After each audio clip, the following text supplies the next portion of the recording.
Les 15 dimanche,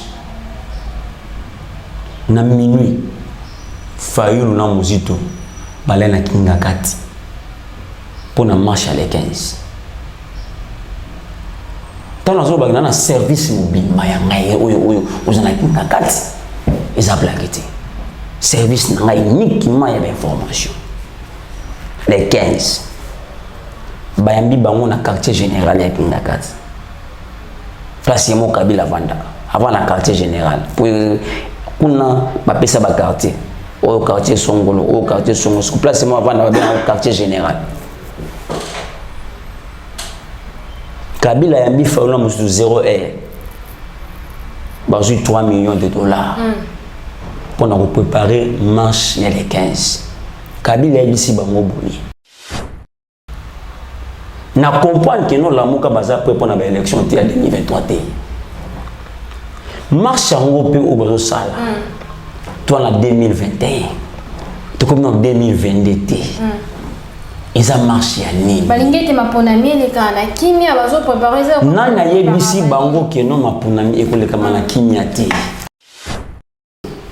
Oyo wapi azalaki kokamba ministère de la santé. Bon, mon aki situation où izalaki ne batina ki bambongo na OMS pour na kosunga ba imboka. Bon, à fin de compte, bongo yaki je crois 47 millions de dollars. Et selon le ministre, na justification nae a sombaki ce qui mis tout comme balance tout consort, mais selon ba ne balobaki non, il aurait que a détourné 3 millions et l'on 3 millions commis 6 millions. Pour la liberté provisoire, j'ai suivi ça. Et ce n'est pas encore confirmé, mais en cours.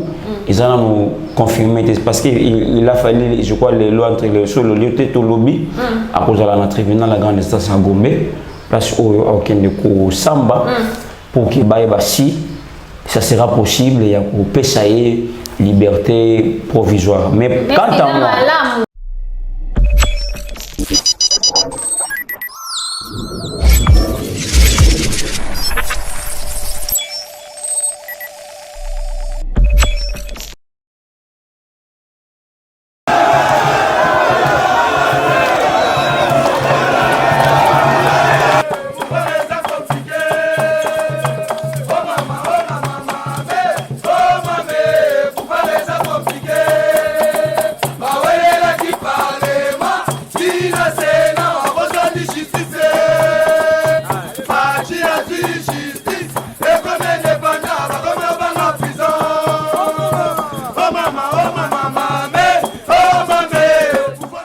Mesdames et messieurs, un grand merci à vous pour la fidélité et la confiance. Merci à vous, merci à l'équipe technique de Kabaz TV, merci à abonné à na soutien à que to améliorer vraiment mon sala. C'est votre servante consolate Noito. Colo émission il y a actualité du jour qui va actualité du jour et comme belé mais tu bien actualité du jour et Zalaka na yo Kabaz TV.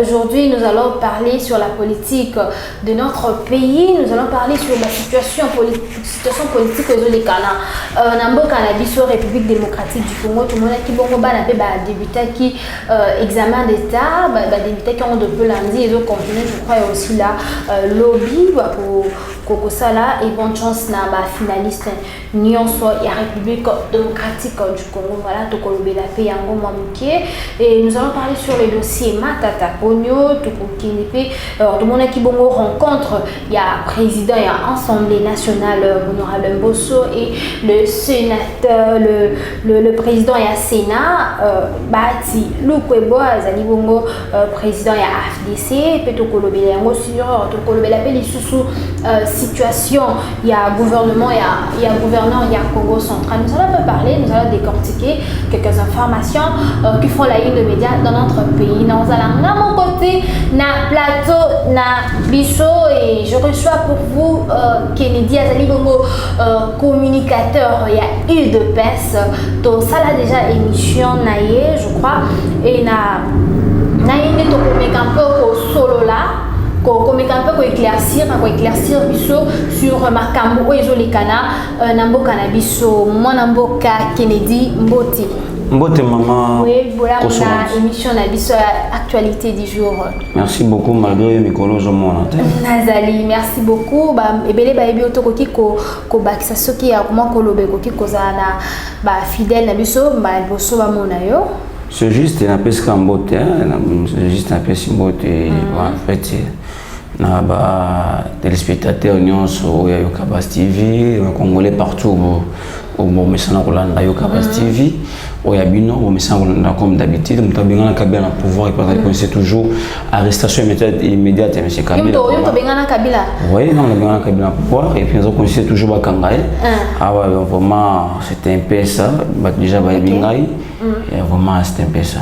Voilà, c'est un peu ça. Tout est un peu masolo Italie, tout est un peu dans le Congo central, tout le monde qui est en situation. Il y a gouverneur, il y a Congo central. Alors, Toyo qui est Akimi, est-ce que ça peut éclaircir l'opinion? Merci beaucoup, maman consolante Namutuna Otuninga. Et ça, vraiment une très belle question. Merci. Par rapport à la situation. Aux Canada niveau Congo central, vraiment ils sont pas sinama. Pas sinama. Je me rappelle, mon cousin Mboka à Kenya Congo central, a mis un peu pour éclaircir problème au Congo central et pas à tout. Et j'ai vite compris que non, il y a des gens où basana pour Mboka et Bongate. C'est si vrai qu'il aurait qui à tout Ngaki Akima. Heureusement, il est contrôlé. Akimité, il est là. Donc, Ngaki Akima, c'est-à-dire Akima. C'est vrai, Akima, mais situation sous contrôle, va contrôler, donc sous surveillance. Bazolande là, dossier de détournement. Il y a Mbongo, Koma, province, il y a Congo central, ils ont mal géré. Et pas il y a tout. Donc, tu as la justice et ça, parce que tu as continué à battre au Bazolinga avancement Mbokato. Au moment où le chef de l'État a aligné Mboka et Bonga, mais il y a toujours les gens où maman consolante, aligné Mboka et Bonga. Et puis, c'est la chose pas signée dans mon thème comment situation politique autour de Congo. Na commandé Mboka a la dimension Congo comme là. Mais il y a des individus au Balingi. Donc, on peut combien belé Zalaki. Et puis, Ndenge Bazana. Vital Kamere, Nani Don Bastijan, ils ont continué Kaka. Mais c'est ça, Ndenge Bazana. Aucun gouverneur ou aucun ministre a détourné 10 000 $, 5 000 $, jamais. Toujours un million. Toujours un million. Mais ce qu'on a dit, le salaire na bango. Un salaire élevé à la fin du mois.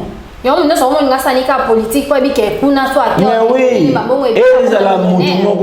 musiciens. Récemment, ils ont musicien qui ont profit. A commis Moutouya AFDC. À bientôt, comme député. À comprendre que non, je suis dans la politique. Donc, Nicolas Kope est comme ça dans le Congo politique. Il est comme ça politique. Nous avons une politique. Mais ça, c'est un belé. Donc, tout va être la politique. Nous avons des domaines. Nous avons apprendre à monter. À la politique. Ok, parce que non, la politique est glissante. Ce qu'on y a dans le monde qui le coso, vient nous amouser. Nous avons tout le monde beaucoup. Comment expliquer un gouverneur à Congo central? Parce qu'il n'est pas même aimé à tout dans Congo central. C'est-à-dire, justice onanga. Et ça, à tout Aïbi Kombe. Détourner les autres fois, ils ont un peu. Il faut éviter d'utiliser. Donc, Aïbi. Aïbi, c'est-à-dire, bon, il y a l'État et ils ont la caisse à l'État. Voilà, bon, l'État, ils ont la caisse à l'État. Tu occupé pour Bazaki Mibali, tout le monde est ministre, ancien ministre, il y a EPST, toi qui a interpellé, toi qui va accorder liberté provisoire. Alors, ministre, il y a santé. Il y a santé plutôt. Oui. Bazon va accorder liberté provisoire. Alors, pourquoi bon on a dit que Bazon va fragiliser justice? Pour na kokope sa mutu liberté au lieu que azala kaka wana baba juger l'été ça là comment justice ça là musala bango mais ba komika likamuke liberté provisoire liberté bon on dit bozo fragiliser justice yamboka na biso. Merci maman pour na mutuna omoni situation ya ancien ministre santé de Konabiso était Longondo oyo wapi azalaki kokamba ministère de santé bon mona ki situation ezalaki nde batindaki bambongo na OMS pona kosunga baimboka bon à fin de compte mbongo yaki je crois 47 millions de dollars et selon le ministre na ba justification nae asombaki ce qui mis tout comme balance tout consort mais selon ba ne balobaki non il aurait que a détourné 3 millions et l'on 3 millions comme 6 millions pour la liberté provisoire j'ai suivi ça et ce n'est pas encore confirmé mais en cours ils ont nous confirmé parce qu'il a fallu je crois les lois entre le sur le lieu de lobby à cause de la tribunal la grande instance à Gombe place au aucun de cours samba pour qu'il baille si ça sera possible il y a pour PSAE liberté provisoire mais quant à moi non c'est la justice mon justice n'est tout étrange chacun ce qui justice est étranger qui non bah PSAE liberté provisoire ce n'est pas un problème il faut justice n'est à parce que mon justice attend la rapé à titre d'un moto le long on a quoi ibelo comme moto mais ce qui n'a la qui bonne volonté et comme c'est présenté dans la justice na ndimi mabe on a sali na y vers justice ngamu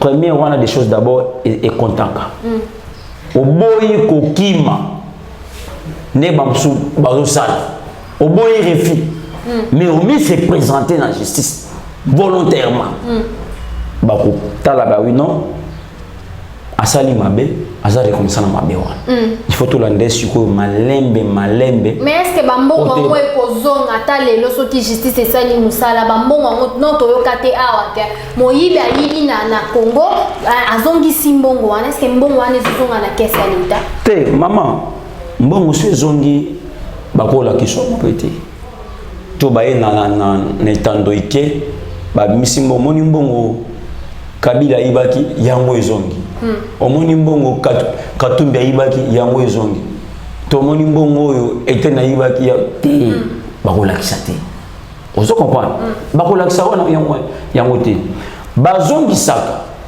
mais ba discipline rapide ata moi une année moi 2 ans pour na auto salaki wana ils appellent en mbano yango malgré zo misi mbongo mais mbano ya auto wana pe izalaka. Vous comprenez? C'est-à-dire, et quand c'est la chose débattue, c'est la justice qui va trancher le problème. Vous comprenez? Bisson a eu de peste, en tout cas, là, jamais qu'on défend des motifs alertés. Là, je vous dis, au moment où le loyo, il y a un moment, j'ai toujours dit aux gens que non, le secrétaire général a eu de peste, très intelligent. Tant que m'a ministère, à beau une ministère, en dimi à tirer la partie. Pourquoi? C'est parce que dans le cas politique, dans le cas ministère, bateau rosala na bango musala.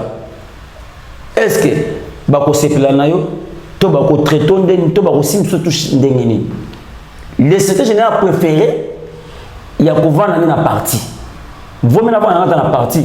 Attends aller moi 100 fois. Attends moi lipa mutu akabelinga mais ça mbongo l'état. Mais à la mbongo mtu akabelinga. Vous comprenez? C'est-à-dire à ce stade tant on dit aux hommes des personnes dit que aucun ministère sont le pakal. Donc il faut la prudence souplesse dans la casse. Vous comprenez? Il faut souplesse dans la casse parce que on est le loyo biso de dans système ya état de droit. Et c'est n'est pas biso mon peut ça de respecter. Voilà. Toi censé respecter. Donc si on doit des personnes même là son aibi il faut aller dans la justice na samba si ça joue comme ngai bon comme ngai donc pour nous makambo eteni et concerné bisoté eteni un problème dans la justice donc il doit se référer à la justice si ça considère que non aibaki on doit l'arrêter c'est fini il dépêche ezali kuna na dépêche il dépêche état il dépêche atindage musala mais mosala ngo kuna pesa kei ala kisi image à IDPS. Parce que tant déjà ebimi boy déjà image à IDPS et à Sali. Vous comprenez? Sali image à IDPS. Mais oui, mais c'est comme ça, image déjà à partir de Sali. Non seulement à partir, même le secrétaire général au Latina qui combo na. Mais c'est ça, même le secrétaire général au Latina qui combo na liste de ministre. Image ne peut pas ça. Parce que pour lui penser que non, bah tout le monde a continué na kuna, bah qu'on l'a qui s'habille sur image à kitoko. Mais à mon moto moi bimi, bah comme image comme mabé. C'est désolant. Donc quant à moi, la justice va faire son travail pour les Kambouya éteindre détournement. Les Kambouya éteindre wana balobi ne tozo kaka ne population ils ont déclaré le bibino bokoma ka bongo batuna bino bokoma pesa banka ba liberté ça une façon ya okimisa bango na ba dossier. Te bisoté. Non tu koloba bisoté. C'est la justice. UDPS et la justice. UDPS une personne morale. Vous comprenez? Au pouvoir. Mais je vous dis, oui, UDPS ils ont une personne morale. Ils ont justice. La justice, c'est la justice. UDPS, ils ont UDPS. UDPS a kangi si moutoute. Moutou a UDPS n'est pas kangi. Et il y a des cadres UDPS. Ancien secrétaire général adjoint UDPS. Vous comprenez? Le loi comme ancien ministre de la santé. Asali Mbeba naï. Justice et kangi. Ils ont UDPS. Batu na justice ndé bakotu na justice. Batu na UDPS. UDPS azaba na faire wana. Batu na justice. Pourquoi bozo linga bo pesa liberté provisoire? UDPS n'est pas concerné dans ma cambialité. C'est la justice n'est pas tout na bisoté. C'est ça un peu. Voilà, Boyoki, le Lengeni Mwanamboka Kennedy a éclaircir sur Marambo Italie, l'ancien ministre ya santé. Mwanamboka Kennedy, tout côté un peu na dossier il y a affaire Bukanga Lonzo, tout le monde qui bongo, toi qui concerné, Zali matata pour une affaire il y a détournement. Alors transférer qui plutôt dossier wana na cour constitutionnelle. Alors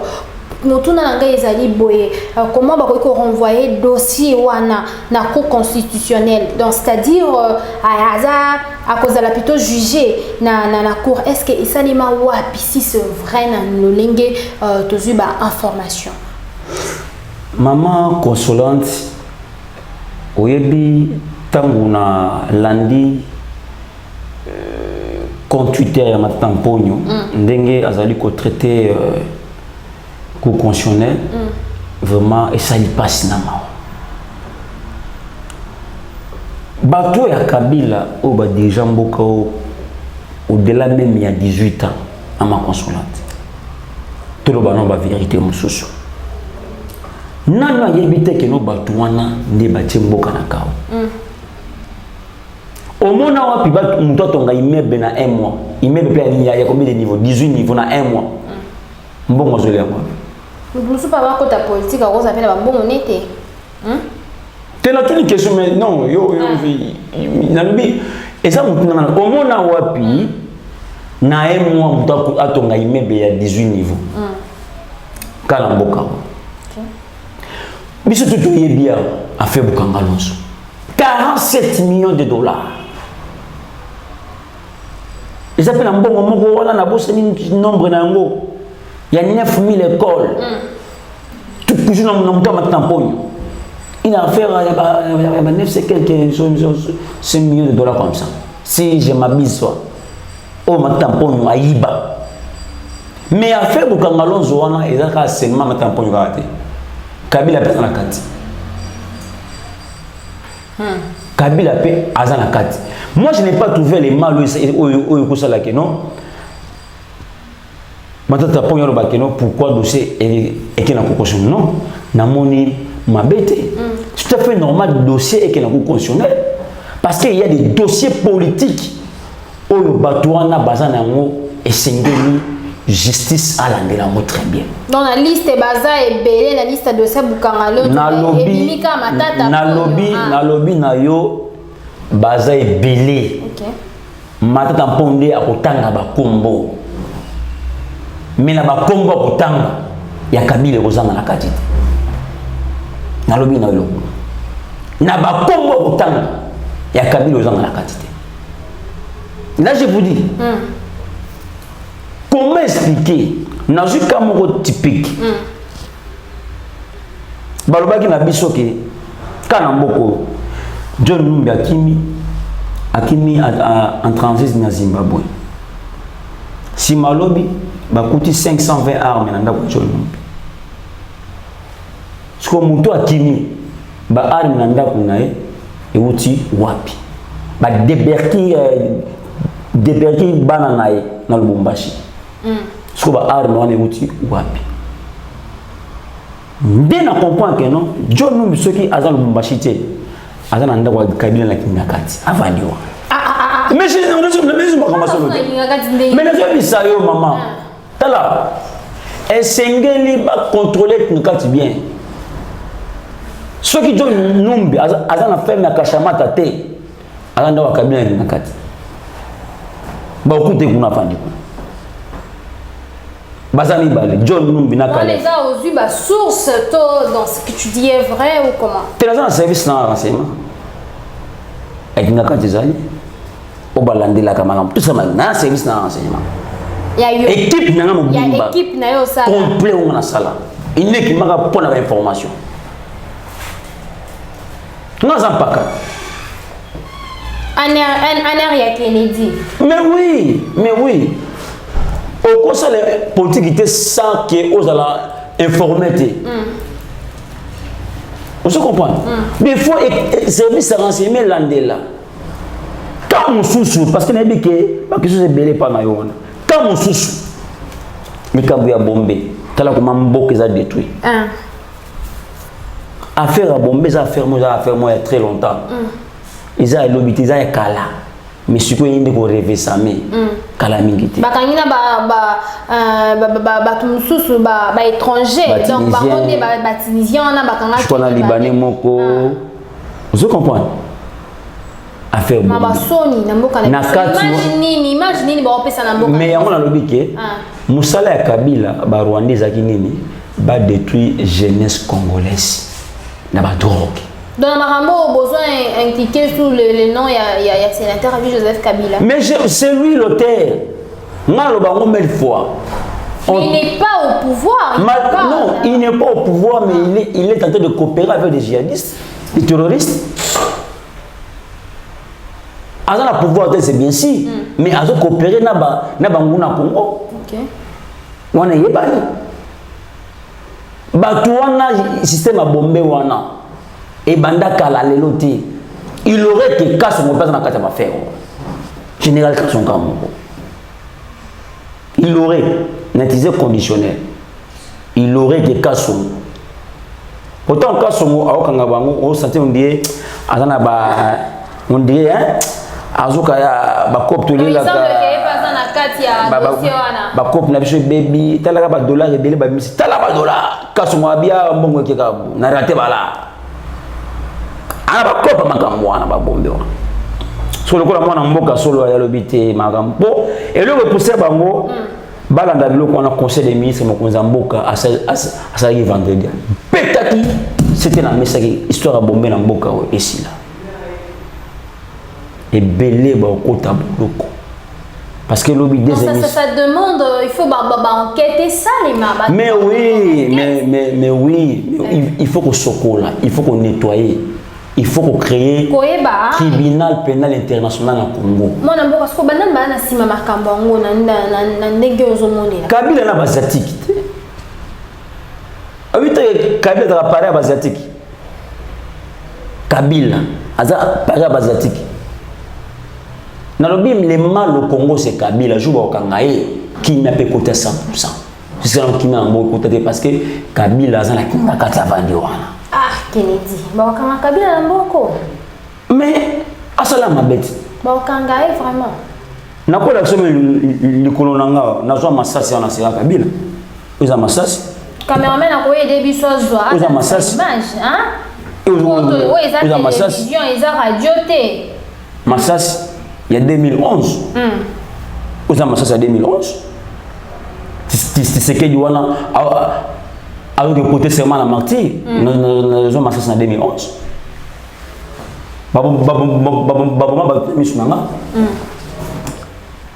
Massacre il y a Timbiting 52 fausses communes ezana ba combattant IDPS o ba tumba na permanence à IDPS ezana maboko na mutu ya nani mwana ngoika sanja mwasi azaka likamo Kabila bomena makofi na tindakati eza dossier te. Mais ma dossier on est-ce qu'on y a ezanga kapona ko bimisa ba dossier wana bo memango na justice est-ce que déjà bo kenda déjà ko porter plainte contre Kabila Iranium mateki na Venezuela na Cuba le lozo apprendre en population. Alors est-ce que déjà bo kenda na justice dossier wana bo kenda ko dénoncer en na justice pour to comprendre état des droits. Maman ba dossier ezali pour l'information maman journaliste lobby des délégations bauti États-Unis na contre ya John Biden bae awa uniquement pour na kusala tribunal pénal international à Kinshasa pour quand Kabila na moko soki bakangi Kabila na kokoma vie na ngai ekoma bien via ba congolais ekoma kitoko. Oui, Kabila il a célibat pendant 18 ans. Toba l'a raté et son aussi la biso mais quand même moi mon kene na le président Félix Azana pouvoir. Pour la minute to ko beta masolo Kabila appartient au passé je crois bien. Alors le to beta masolo le président de Aza au pouvoir ce ko kolela na sou ponani. Non. Le président de la République écouta il a neto lo bezo ça le côté. Yo na lobi no boy. Yo mama. Bila mokonzi mboka 600% il y a réussite. C'est 85% réussite. Pourquoi je l'ai dit? Et puis 85% il y a un gonde et vous pouvez ça pouvoir. 85%. Il fallait quitter. Non, maman consolate. Bah jeune boy la misa les autres sont maté. Maman consolate. Yo kana bisayo. Okoki koliate soki mboka eza na sécurité te. Okoki koliate soki démocratie ezati. Okoki koliate soki liberté d'expression ezati. Okoki koliate soki administration evandite na mboka. Okoki koliate soki justice eza malamu te na mboka. Biloko bande kozanga biso nde yamba. Pona kokoma na situation tali sociale ya kolia. Molia parce que peuple congolais azana posa ya kolia. Vous comprenez? Il faut nous administration en mboka evanda. Justice evanda. État des droits evanda. Sécurité evanda. Diplomatie sur le plan extérieur en mboka evanda. Le mokonzi en mboka a réussi à mboka. C'est une victoire pour la République. C'est là où maintenant j'ai compris que non. A joué un rôle mon qui toko pour gagner l'élection en 2023. Pouvoir à Félix, il a réussi en 2023. Et ça, il a réussi. Même si on a bateau, bateau intelligent. Le chef de l'État nous a mené un bon système. Il y a liberté d'expression. Qui parlait à l'époque de Kabila Namboka? Ceux qui disent à part Ngai Nabandoloba, il dépasse Namboka. Tout le monde était bouché bien Namboka. L'arrestation de Banozara, il dépasse. Au moins, l'arrestation d'une partie mallette, à part il dépasse. Dans le régime à Kabila. Le lot congolais a compris Kolomba. Mon Konzambo a pesi ba congolais valeur en Mboka. C'est ça la réussite en Mboka. Donc pour la bilan mon Konzambo c'est positif, c'est parce que on a maintenant administration et vendu na justice équitable, transparente et puis démocratique. Parce que la justice c'est la justice qui élève une nation. La justice est indépendante. À l'époque de Kabila, la justice est indépendante. Ils qui dirigent jamais la Kabila, il y a un individu. Ils qui mais la justice, c'est ça. Il y a Congolais bango moko et zo qui peut tata te maman te le quitter soko sakani et juyo voilà soko sakani juyo bien mwana mboka Kennedy tout monde qui bongo to kena sujet mususu tout monde qui bongo rencontre ya président et assemblée nationale honorable Mbosso Pe le président et Sénat Louis Kwebo voilà qui paraît il semble que signer document pour que batinda militaire américain pour sécuriser nation congolaise alors motu nezali alors tout le monde a déjà bateau fallait sécuriser awa bazalaka musala ya MONUSCO ezawapi si c'est vrai que bazo signer document pour que américain na mboka na biso réaction les amis par rapport na merci pour la motuna omoni esengete eloko moko maman consolante oyo Congolais faut retenir ezali on a un problème na niveau à est problème ezali omona régime ya Kabila Kabila atekela asiatique iranien précisément na Venezuela na Cuba na pays à droit de veto ezana pays à droit de veto oyo baloba clair que non ezana pays oyo baboya bakoki ko utiliser iranium te entre autres asiatique tout consort mais à notre grande surprise tomoni Corée du Nord a son pays iranium prévané président Corée du Nord Pyongyang a sala missile moko bazobenga ngona kombo Satan D série moko boye na administration ya Donald Trump bazaki na moment ba chamaïma entre États-Unis et Corée du Nord Pyongyang a les quand même dans les médias a genre courage à koloba que non aza prêt à bombarder Guam Guam mais ali place yo maison d'armement États-Unis d'Amérique et Vandaka tant au département américain est remarqué balandeli na service na bango ba retrouver que non ba matière wana ou ça les missiles wana et au na RDC qu'est-ce qu'il faut faire il faut combattre le système ici accomplissez na MONUSCO au bazaki na est Kabila zo misa iranio bazo collaborer na Rwanda bazo collaborer na Uganda pour que babimisa iranio place au roi pour moni bazo quelques militaires ba jeune Rwanda na ba jeune Uganda o bazo benga bango ba ADF nalo banda bata état de siège na RDC quoi banyama mon mboka Kennedy non maman consolate bato bakufa suna STT déjà kimi ekota omoni ba groupe wa miki wana ozo bomba bato eza bato abeni bango moko bakolo este kuna na tongo omoni papa responsable na buto komi ADF do ba oyo bazalaki na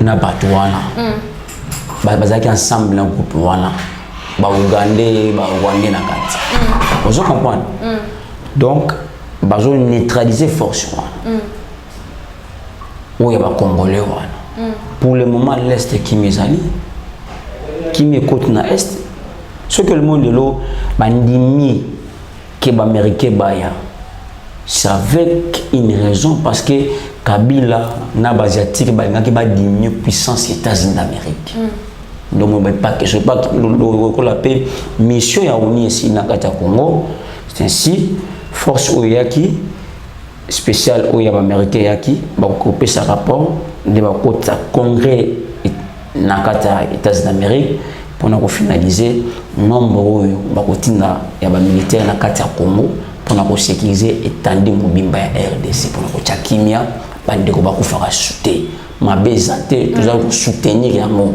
au 7e fameux sur 5 sous 7e état de siège. Ok.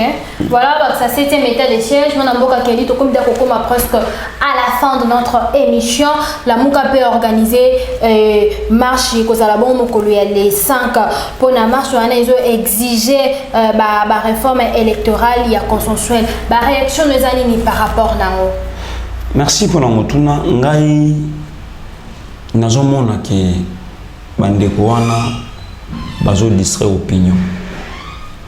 Bazo distraire ndenge nini? Yo katozo kende. Fayulu na Muzito na ba police na bango na mikemike wana bango moko bazo distraire opinion. Pourquoi la bien? Les 15 dimanche na minuit Fayulu na Muzito balena kinga kati pour na marche à les 15. Tant nous avons un service mobile, nous avons un carte, ils ont plaqué.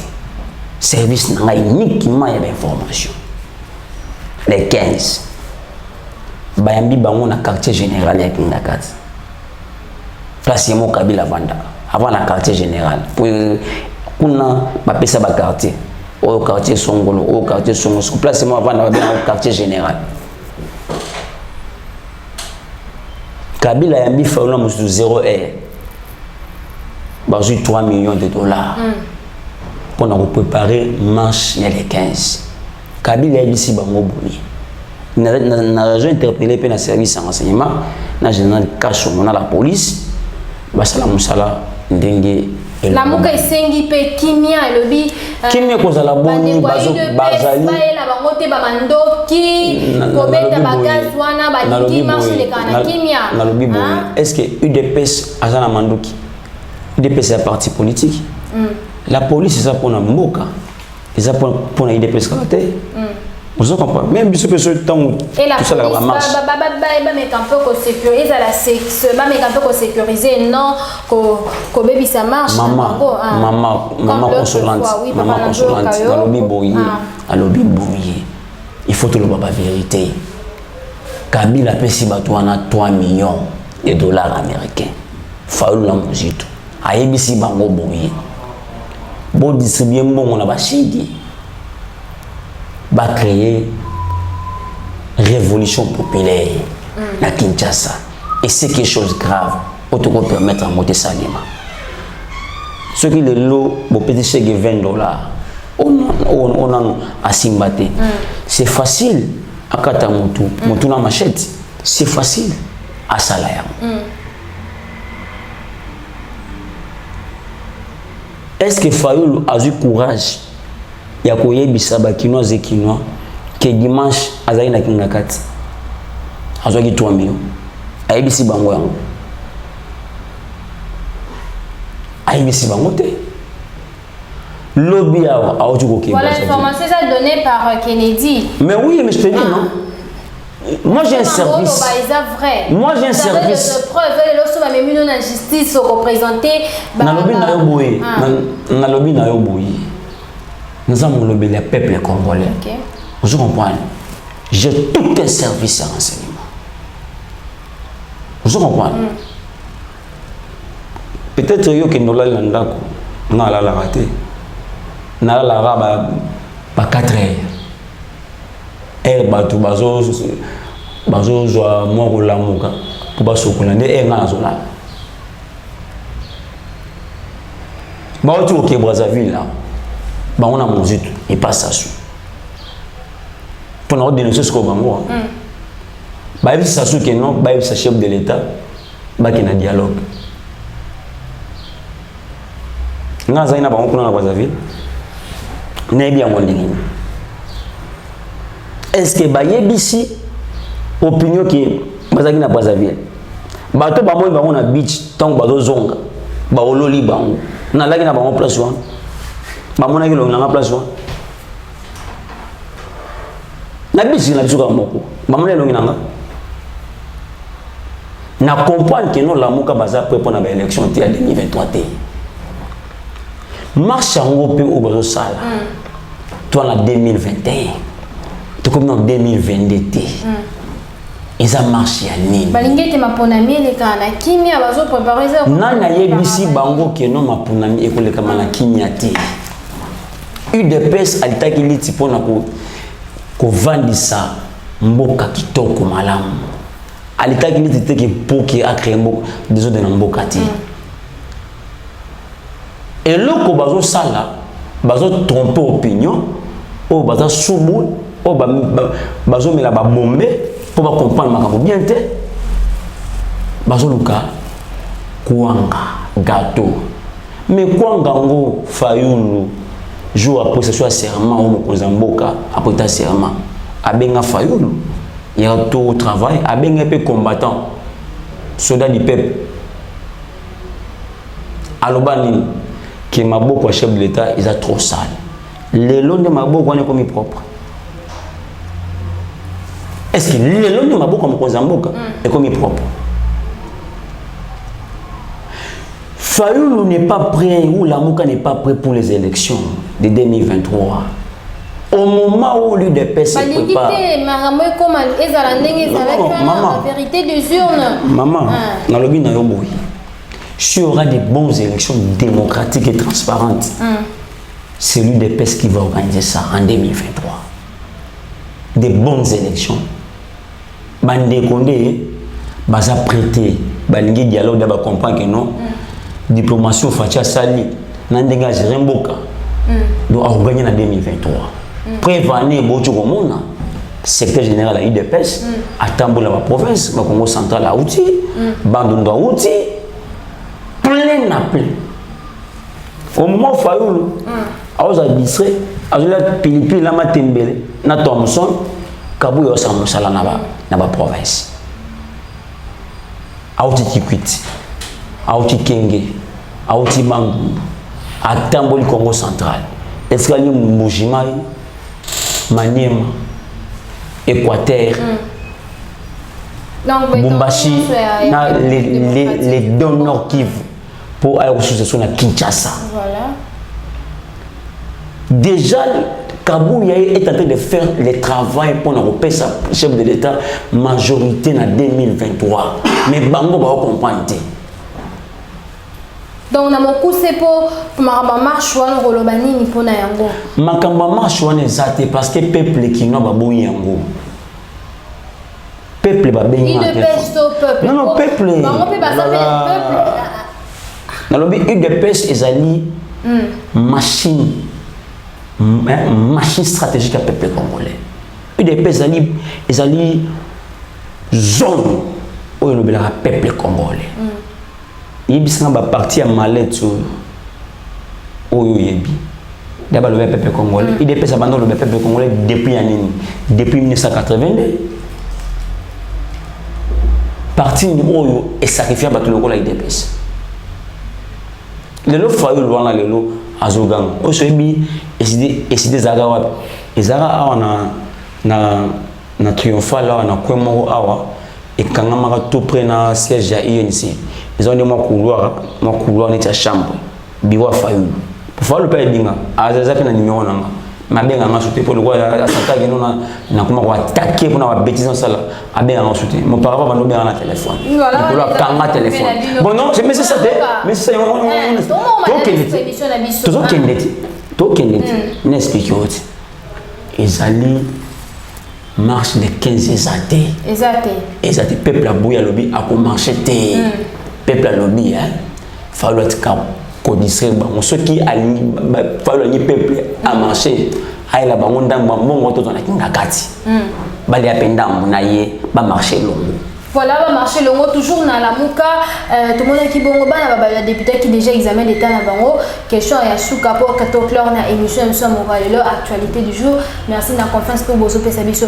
Alors moi na mboka keledi tout le monde qui bon na le que ça un peu ça la bilinga ça ils bouger vraiment et choquer peuple congolais.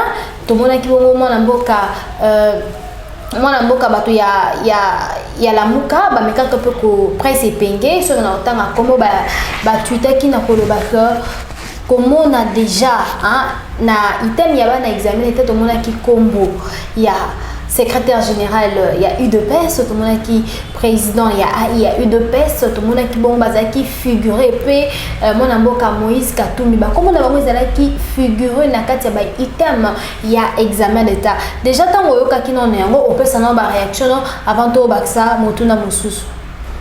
Merci pour la motuna maman consolante. C'est vraiment très belle question. Oh, c'est ngeli fona manyongo kitoko makasi. Tango yoka ki yango nde bana bazoloba. Non, banate. Ba tribal. Bandoki bato mitema mabe. Nde bazo gravissé eloko za normal. Opesi non ba réaction na yo monaki yango ndenge nini? Yambaki yango ndenge nini? C'est tout à fait normal, c'est ça un changement d'un pays. Toujours quand le col a anti en Afrique du Sud. Tout bien apartheid. C'est l'histoire. Au pays n'a pas le temps en entier. Il y a anti depuis que Mandela a arrêté à ça qui 27 ans la bolo quoi bimi a eu pouvoir. Si on pose ça dans la carte, il y a culture générale. Où est le mal? En 2011, ils ont été na culture posé question les noms à président Assemblée nationale. C'est de la culture. Où est le mal? L'IDPS, ils ont créé depuis 1982. Événement tout IDPS à ça là. Parti historique. Pour bande quoi la muka balobi et pour nani nité ba posa ki ata kombo hein ba tia kata kombo ya papa Etienne o amakaki na mboka oba ke otia un individu simple lokola secrétaire général pe selon d'autres sources IDPS César Paris IDPS bozala ils a 4 non maman l'IDPS non n'est-ce boy ko wana est-ce que bana hein on a solo ba mal lobo bande quoi la muka balobi est-ce que bana wana ba kozala mesure ya oye bato e ba parti politique nyonso ya mboka na biso kande ba parti zebele boy IDPS za 4 ba tout le secrétaire général il y a UDPS est que la cause la 4 traité UDPS la ramoko qui bat ça non je vous dis l'IDPS na lobi boy maman lobi na yo boy mtazolo bana yo mtabingana kabela pouvoir Mtoza a joué avoir cette sécurité que son nom repose en paix. IDPS aka IDPS moko. IDPS Tshisekedi, Bar Tshisekedi. Où ils en ont généré. IDPS a état d'esprit. Ils ont tout à l'heure qui n'a tongo arrivé à comme IDPS qui n'a IDPS boy.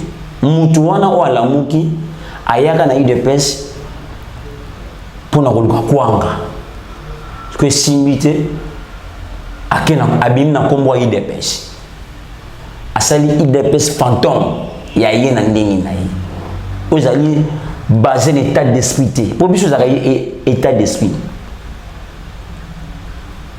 IDPS ba dirigeant na base ba dirigeant na ba cadre mais IDPS on a bango basali bango mo nde bazo kamba yango bazapi na base te mais banda IDPS ko za créer un état d'esprit tisikoyo pourtant papa kufi balobi que non biso pe makamna biso pe bibi mais au contraire ils en a débat bande kwa la muka babi malembe mama nazoya wana baba baza na suka émission na wana babi nazoya abi wana baba baza utelo côté babusa keno papa tika debana na baleki na bango nasi pa morda Augustin Kabuya na chama kabunda ba topolo sur des pes makasi na koleka lisusu et sous force makasi plus qu'avant même na ligne na lobanini ni des pes et jouer rôle makasi na mboko ba accéder na pouvoir c'est tout à fait normal. Dans la culture générale, dans la classe qui gère les partis historiques. Pour le moment, c'est Augustin Kabuya, Jama Kabunda Kabou. Augustin Kabuya, ce n'est pas n'importe qui, c'est un cadre. Avec quelles compétences ni c'est un sala na mboka. Na lobi na yo boy. Na lobi na batwana ba yebi. Vous comprenez? Batwana ba yebi.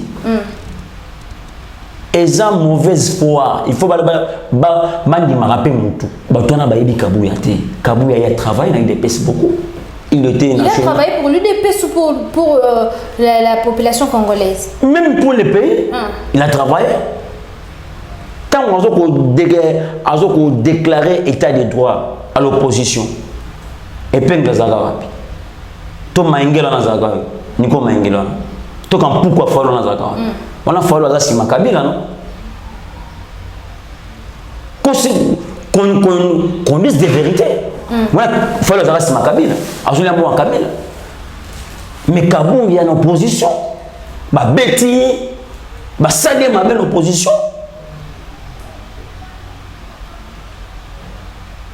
Vous comprenez? Donc, non seulement cela, Azali se porte-parole, il est parti. Grand parti local IDPS. Moi, tu sais que les pères n'ont pas. Alors pourquoi, comme on a bangomi balé, il y a même parti. Mais ce sont nos cadres, non? Ce sont vos cadres, donc, Bilonde Bozo. Bangonde Bozo Kambabiso. Ok. Vous comprenez? Ce sont eux qui gèrent les partis au quotidien. Bangonde Bozo Kamba parti au pouvoir. Au pouvoir, il y a un pouvoir. Au contredire par rapport à quoi? Il est normal, sans discussion, qui va tout la question. Base la nature na bango ya pouvoir soki ba kozora na ibité. Base là. Bango pe ba kotunra bango. Base la nature na bango ya pouvoir. Mais ce que tu regardes pas moi. Comme derrière cochité, comme derrière la souka émission na biso na réalisation da bazo signaler ngonga déjà comme kokoka déjà. Vous comprenez? Base la nature na bango. Donc opinion ba c'est déjà que non président c'est to ya marche on en télé 15 ce ba to ya marche on a ba la biso na mbongo o ba zo na marche aux ala kaka. Donc comme derrière la souka émission na biso merci mingi na balance sur yo Kabas TV na esengo mingi bozo yamba na banda kuna bino. C'était Kennedy, je vous rappelle. Kennedy c'est un communicateur de l'UDPS américain qu'on peut éclaircir na makambo na boka. Kennedy to comme ne souka émission na biso liloba souka par rapport il y a émission pe liloba souka par rapport il y a marche il y a le 15 la mumba ne la muka bazo organisé pe contact na yo na ba nyonso ba kozana besoin ya ko benga yo.